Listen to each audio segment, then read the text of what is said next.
Okay, the last video for this August 2006 provincial exam for chemistry.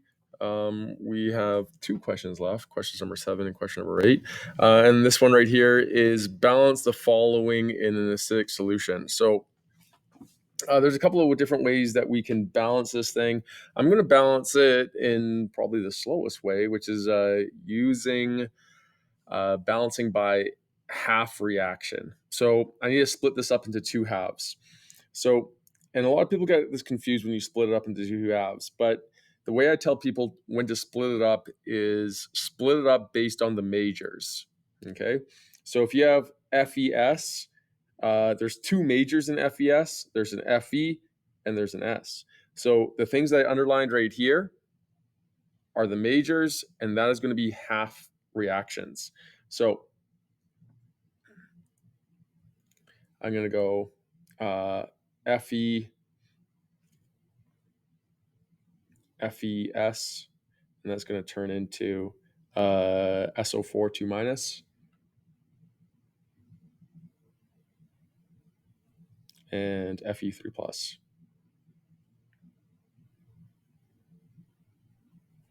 Okay, now my other majors is nitrogen.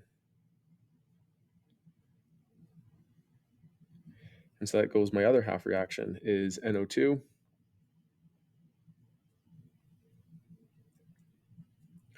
and NO.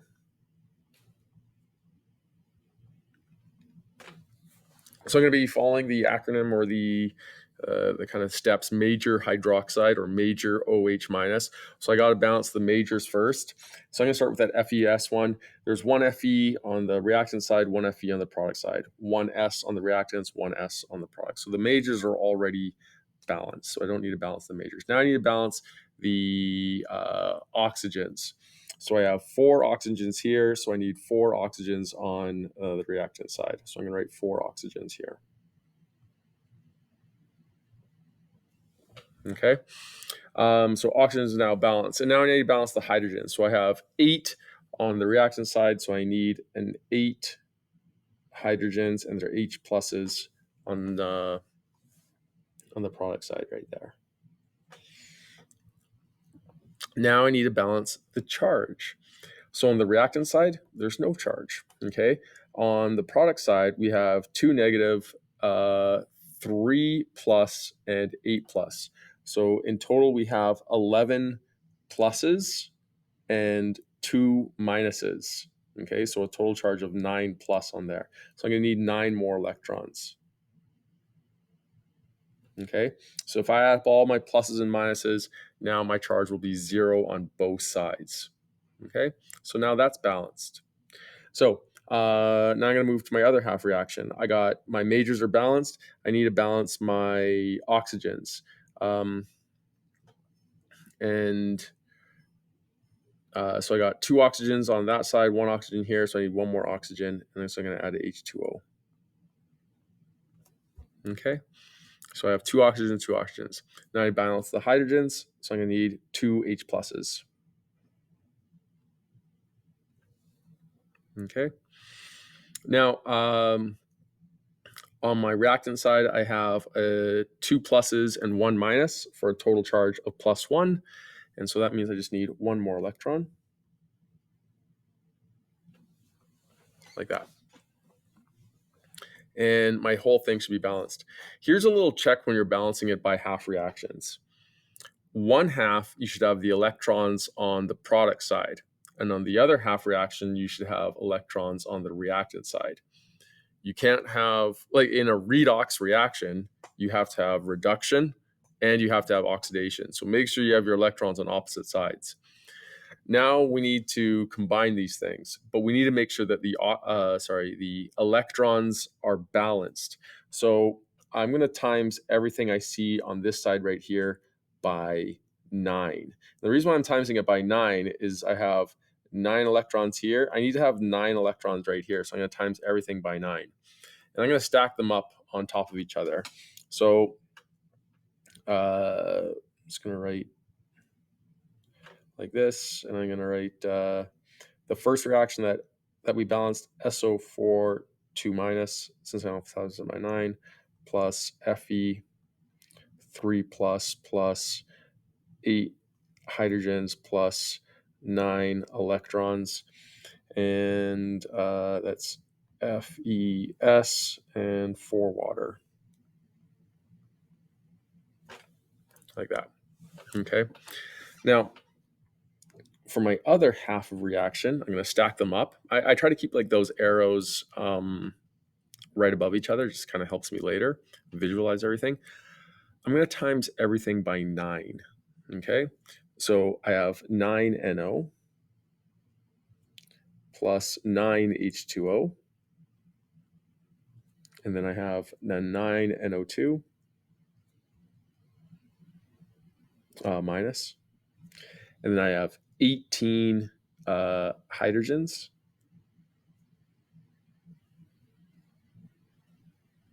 okay, because 9 times 2, and then I have 9 electrons, and that's the whole reason why we times everything by 9, is so that we can get electrons equal but opposite.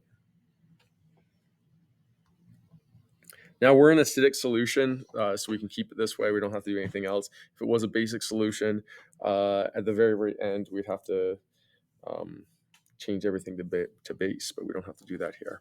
I'm just going to grab a different color pen. Oops, not that one. Different color pen, just to help us with canceling out. So the biggest thing that we want to cancel out is you should make sure that all your electrons cancel out. Okay. Now your hydrogens are going to cancel out. 8 of those are going to cancel out with 8 of these, leaving 10 left over. Water, all those waters are going to cancel out. So 4 water is going to cancel out with 4 of those, leaving 5 left over. And that is everything that is going to cancel out. And so now I'm going to add everything back together. And so now I get 10 hydrogens plus an FeS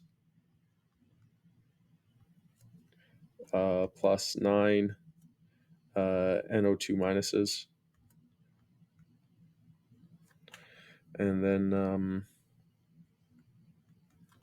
SO4 2 minus plus Fe3 plus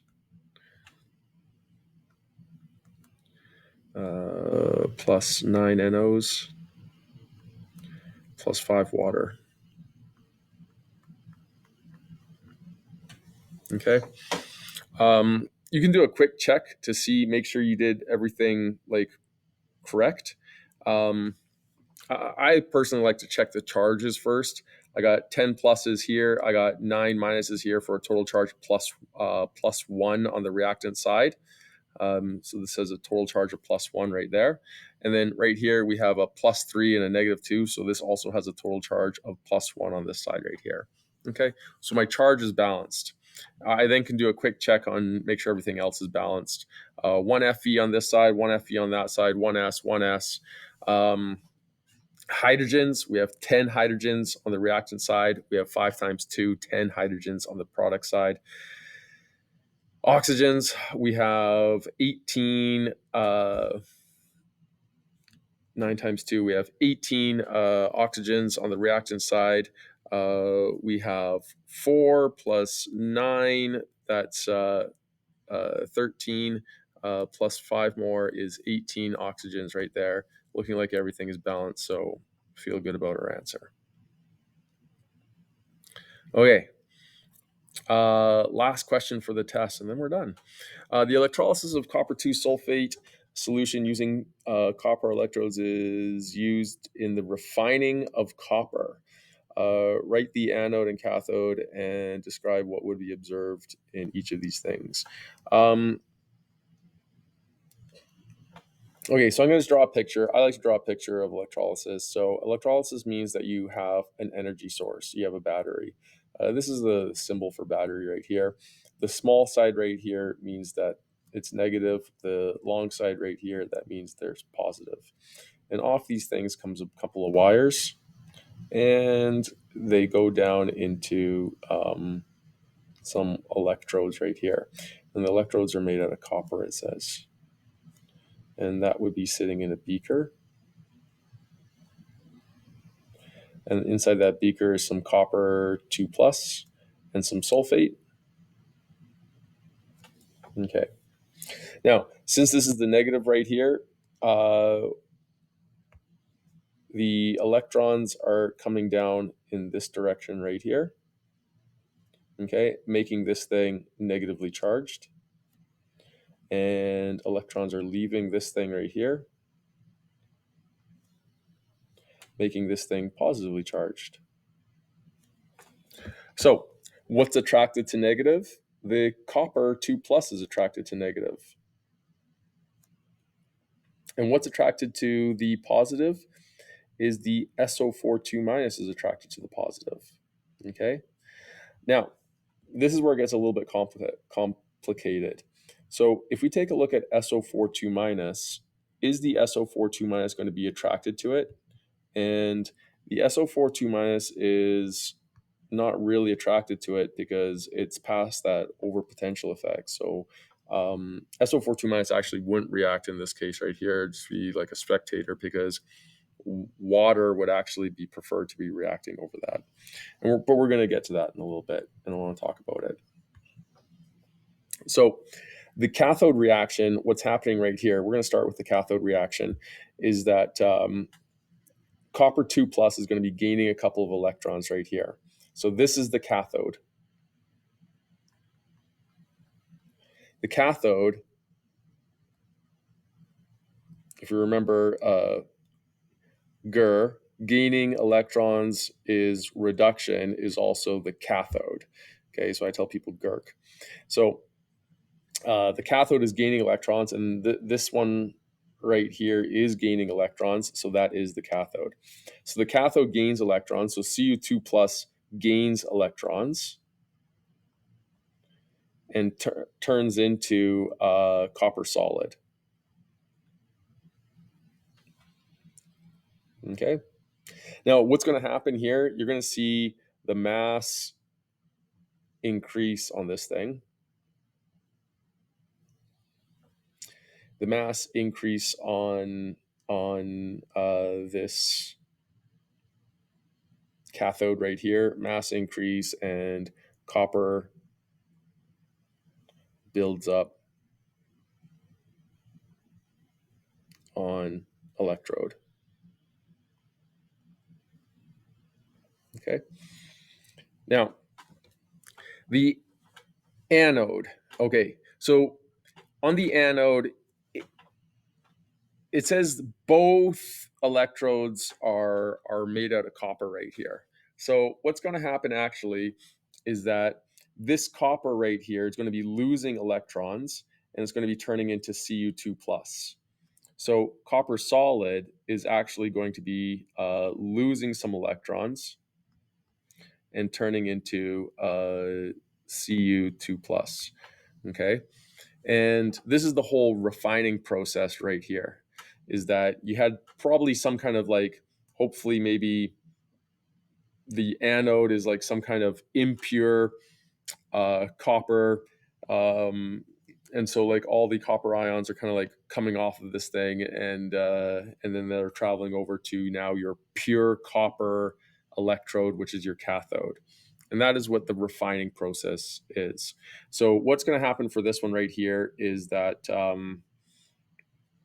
you're going to see the electrode is going to get smaller.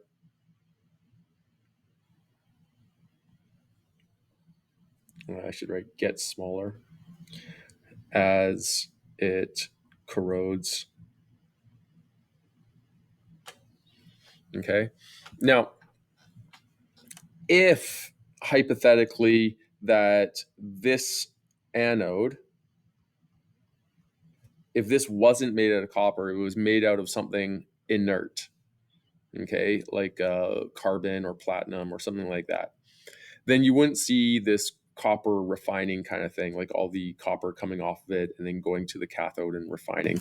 What you would actually see if it was made out of something inert is that you would see water turning into oxygen right there.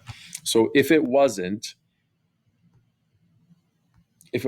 copper, if it was something inert, you would probably see something like water is losing 2 electrons and turning into oxygen, and it would be turning into some acid there, some hydrogen. So this would happen if anode was inert. Okay, like made out of carbon or something like that. But it's not inert, and so that's what the refining process is right here.